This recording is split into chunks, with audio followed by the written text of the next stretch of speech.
This podcast is powered by the pros at Paschal Air Plumbing and Electric. Arkansas owned, Arkansas operated. GoPaschal.com. All right, let's talk to our friend Richard Davenport. Richard, you think you could crush a Monster Burger in 150 seconds or less, buddy? Say that again. You think you could eat a Monster Burger in less than 150 From seconds? Hardee's? I could give it a go, man. Okay. I mean, I could try. Yeah. I'd like to see that. I think a lot of recruits would like to see that too. My man RD, he's been he's been in search of cooler weather and fast horses. You've been up at Saratoga. How was your little getaway to the Northeast? Yeah, that was really nice. I mean, like you said, the weather was. The temperatures. Unfortunately, we got there Wednesday, went to the races on Thursday, and about half the card was it was raining, and then the next day it was kind of raining off and on, and then they actually canceled the races for Friday, so wasn't able to go. Wasn't there some remnants of that Hurricane Debbie or that came through the kind of the last remnants of it? Yeah. They were anticipating a lot more wind, a lot of more rain on Friday, but it didn't come. But there were actually some tornado watches up there, and that's pretty rare from what I understand. Win any money? No, I didn't win any money. No. But I had a great time. It's always been on my list. It's an event. It really is, and was able to sit out in the picnic area and do a little, tailgating before the races, and that's pretty unique right there. And then the paddocks are across the street. The horses have to go across the street, and obviously, you have people, stopping traffic, and that was quite unique. But yeah, if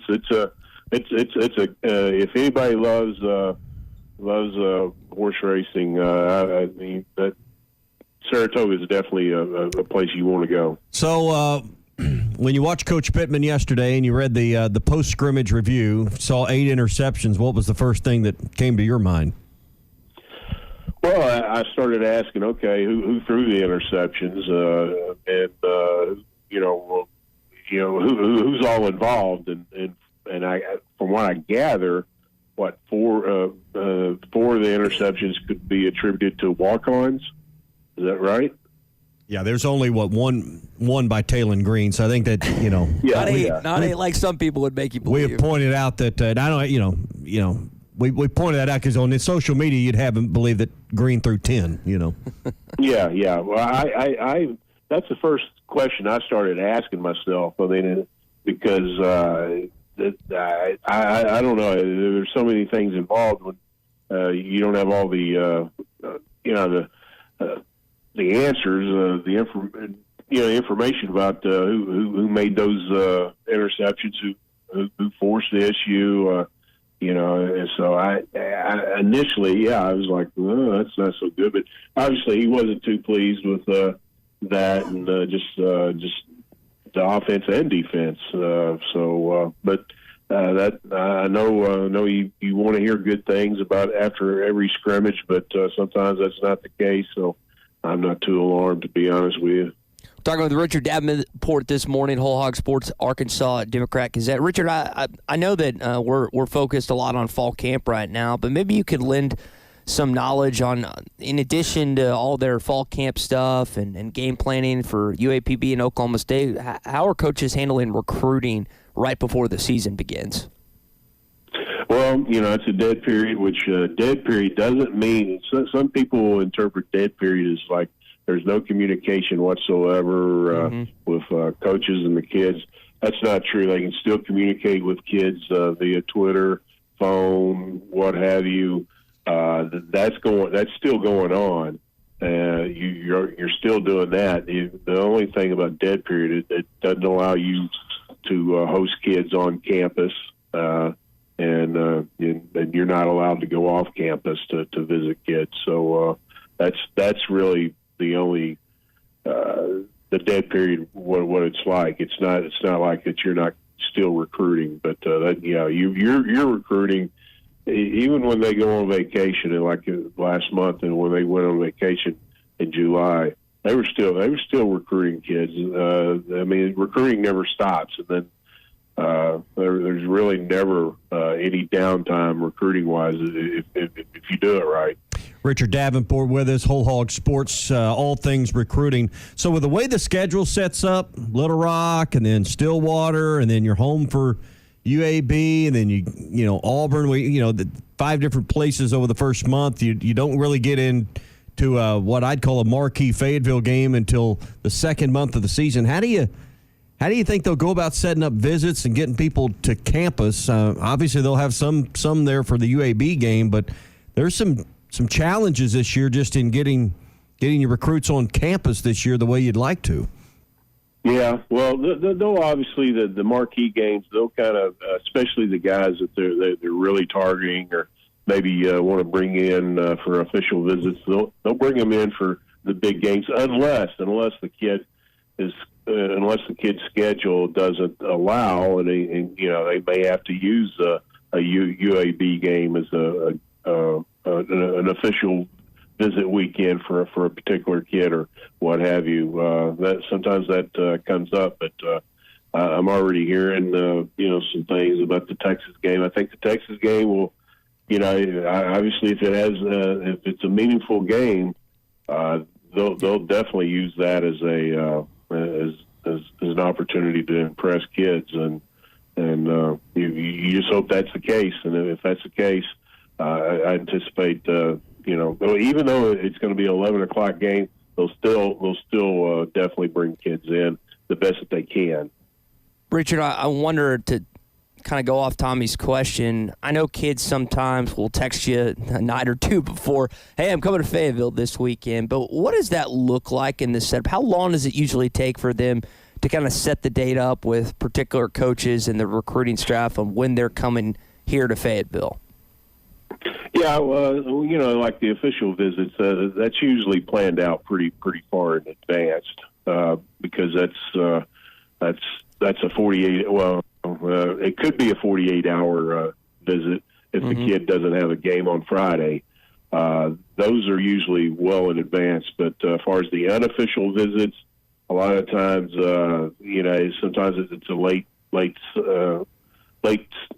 minute decision for kids. Can mom or dad get off, and or say, can I get a ride there if I don't, if mom or dad can't take me? Yeah. So that's a lot of times when you start checking on kids visiting for a particular weekend, it's not till about Thursday till you really have a good idea who's showing up, because especially young men, you know how young guys are. They what are you saying? They're not the most detailed and urgent and reliable, and I think we can all agree on that. I mean, and I can't imagine being the relationships with kids is one of the best things about recruiting. But I guarantee you, some of those kids can drive coaches crazy, because they can drive me crazy in certain situations. But it can be an adventure when you're trying to get kids on campus, and you just can't get an answer that as soon as you want, and it can be very trying. Yeah.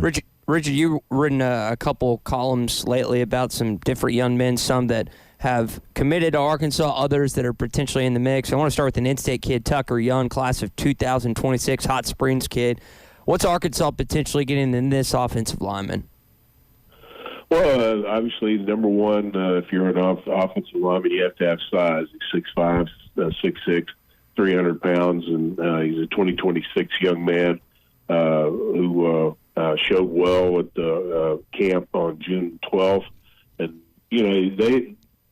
when kids come up for camps, the coaches pretty much have an idea who who they're looking at and who they're evaluating. And obviously, they were evaluating Tucker, and they liked him enough to think that he could potentially get an offer, and he worked out well enough, and the offer came, and then shortly afterwards he decided to be a Razorback. But if you're an offensive lineman, you got to have great feet, you got to have the size, you got to have the little piss and vinegar in your attitude.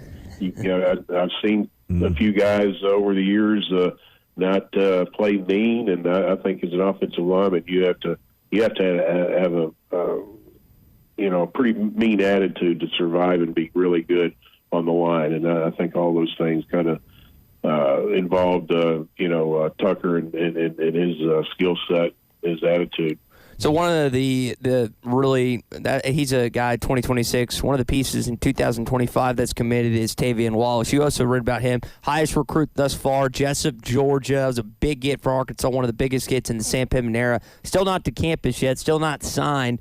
But what more did you learn about Taven, Richard? Well, when I was watching his video of his announcement, I was just struck by the amount of people that stood up, and it was announced he announced it at his church, and I was just struck by all the people that talked before his decision, and how they talked about him as a person. They really weren't even talking about him as a football player.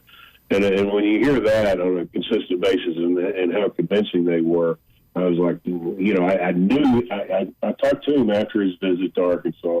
I was very impressed with him, but I only had one interaction with him. But hearing people that knew him very, very well, coaches, teachers, administrators, and they bragged on him so much, you just learned that he's just a leader. He's a young man who's very strong in his faith. And when you get a guy that has outstanding talent and outstanding character, I've always said this, the odds of that kid being successful, I think, goes up because of the character, and because the character will help you, overcome some things, and will also, you'll have the work ethic, and you'll have the determination to do the things that are needed to be outstanding. And you combine that with talent, things are pretty good. You have a pretty good chance of being successful. Richard, final question. This is the time of the year, and talking about a commitment there. A lot of times high school kids, particularly in our state, but elsewhere, like to give that commitment right before their season starts. Or anything in the next week, 10 days, you're expecting some announcements on from any of the 25, or maybe even a 26 kid that might make a commitment to Arkansas? Yeah, I think Anding from Western Louisiana. He's a cornerback who's down to Arkansas, LSU, Texas, and all those schools really, really want him. Arkansas got on him early, and Coach Wilson, cornerbacks coach or secondaries coach, that's his official title, has been the lead recruiter and has an outstanding relationship with him. I think it's going to come down to Arkansas and LSU. Initially, it sounded like Arkansas and Texas, but I think this may be one of the rare situations where Arkansas could potentially beat out LSU for an in-state guy. Wow. You don't say that very often, but I anticipate him making a decision. Yeah, probably in the next week or two, and if they get him, I mean, obviously, when you have three schools like that in the finals for a kid, that's pretty strong, and that kind of indicates the level of talent that he has. Anyone in state would fall in that bucket? Off the top of my head, I'm trying to think. I'm still trying to get back into things after a vacation. Off the top of my head, I can't think of anybody, okay. But do you have anybody in mind? No, I'd love to see a flip from Robinson, Wimberly, Kern, just to name some of the top. I think if anything like that happens, we're probably talking later in the season. And obviously, that's the importance of having a good season. Yeah. All right, RD, we'll leave it there, man. Appreciate you being flexible with us this week. We'll put you in your usual slot on Wednesday. And then, hey, not only do we get to sleep in, RD, you get to sleep in a little bit starting the following Wednesday.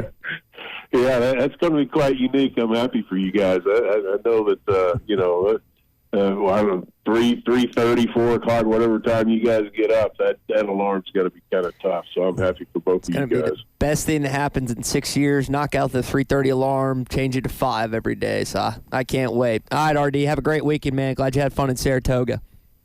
All right, we'll see you guys. All right, Richard Davenport with us here on the Morning Rush. BetOnline is your #1 source for all your betting needs. Get the latest odds, lines, and matchup reports for baseball, boxing, golf, and more. BetOnline continues to be the fastest and easiest way to place your wagers, including live betting and your favorite casino and card games available to play right from your phone. Head to the website or use your mobile device to sign up today and get in on the action. Remember to use our promo code BELIEVE, that's BLEAV, for your 50% welcome bonus on your first deposit. Bet online, where the game starts.